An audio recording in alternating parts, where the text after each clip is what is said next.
Caitlin and I work for the Schools and Colleges team at the University of South Wales. In light of the current situation surrounding COVID-19, my colleagues and I at USW are offering these online sessions to help students like you in place of our usual in-person support. Hopefully you will find the session helpful and informative and get you feeling a little bit more ready for the next steps in your education journey. In this session, I'll be helping you to maintain a positive well-being and mindset during a time which might be a bit stressful. We'll be looking at the causes of stress, some strategies for reducing stress, how to manage your time effectively, ways to stay motivated, and how to work effectively from home. These sessions will also be delivered by my colleagues Laura and Ollie.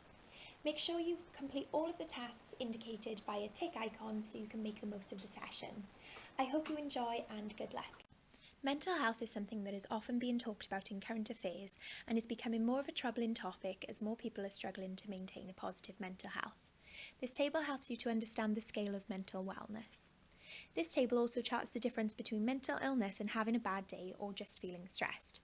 We all have bad days and stressful days now and then, so it's important to remember that if you're having a bad day, it doesn't mean you are depressed. Or if you're feeling worried about something, it doesn't mean you're anxious. Try not to use words that are for clinical illnesses for when you're in a temporary bad place. Severe mental illness can have adverse effects, which is why it's important to seek professional help if you are struggling with something more consistent or long term. Stress isn't always bad. In small doses, it can help you perform under pressure and motivate you to do your best. But when you're constantly running in emergency mode, your mind and body pay the price, and you may find yourself feeling frazzled and a bit overwhelmed. Have a think about what external things are causing you stress at the moment. Then reflect on what is internally causing you stress. Is it that you are pessimistic and always expecting negative things to happen to you, or that you think negatively about yourself? Identify what your internal cause of stress is and ways that you might be able to manage or remove it. Controlling the controllables. This activity is a useful way of getting you to think about the things you can change and have control over, compared with the things that you have no control over. Although politics or the news might stress me out, there's nothing I can do to stop it or change the government acting in the way they are. Equally, someone else's bad driving. In this scenario, we often feel angry or scared. But if they're in another car, it's outside of our control. Once you accept that some things simply are out of our control and let them be, it may be a little bit less stressful. On the other hand, I do have control on whether I go out for a run or call my friend after work, and taking positive action here may help your mood. Your activity is to create your own circle of concern and influence.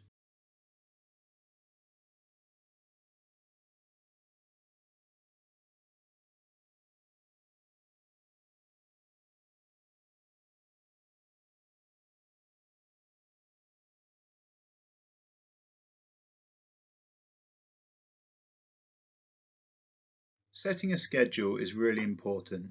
At the moment, it can be really hard to track what day it is, let alone what time of day.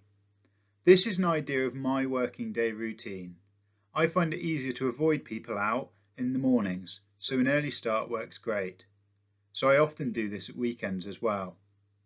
I also know I'm more productive in the first half of the day. I try to focus my to-do list and work into 3 main tasks, if at all possible, so I can work them off through the day, and this should be the case with your school subjects. If tasks are too big to do this, I would suggest chunking, which is covered later in the workshop. I also keep in regular breaks as goals to work towards and allow me the chance to move away from my computer. In the afternoon, you'll see free time. Try to mix this up. There are loads of workshops you can do online as well, e.g. yoga or a HIIT workout. I've also had big group chats with my friends or even a group board game online. This can help maintain those all-important social relationships and alleviate boredom. Now create your own timetable and see how you get on. Make sure you reward the successes throughout the day and don't be too hard on yourself if you don't achieve everything that you set out to achieve today.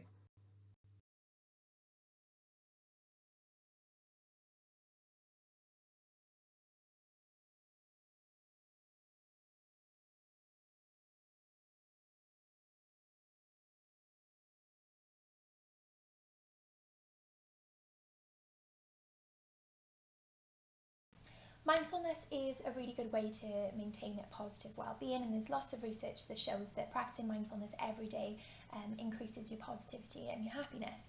So I would suggest trying mindfulness by clicking the link on this slide. It basically is a way of encouraging you to be still in the moment, not to think about other things going on in your life, and not to think about any other troubling thoughts that you might have. So a mindfulness 10-minute video is something you could try, or you could also try just doing it right when you brush your teeth.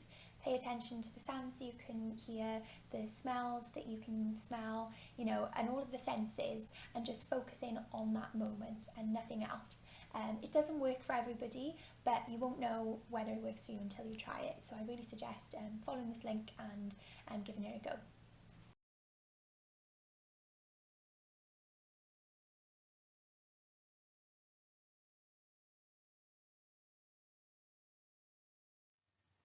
Don't put too much pressure on yourself when setting targets and goals. Remember that social media isn't always reality, and people tend to post the best things they do. People don't post about their bad days or failures, so it's easy to compare yourself and feel inadequate.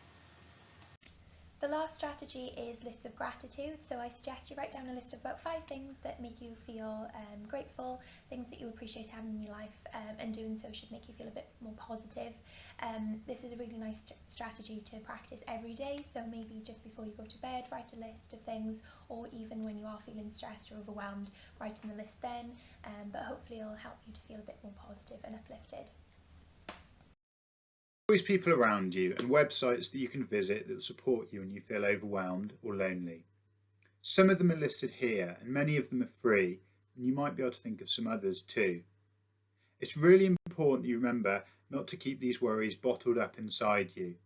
Talk to people and share how you're feeling, because you'll feel so much better for doing so.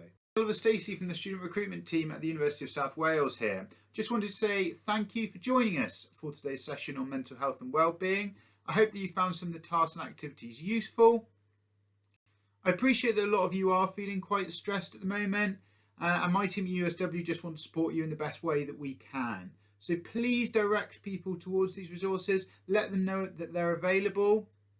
We're going to keep developing our online package, which will be advertised via our webpage and also via our social media channels. So do keep following those and check out some of the things that we upload over the coming months. My team at the university would love to hear from you as well. So if you've got any questions, we can give you some specific feedback and we'll answer those as best that we can.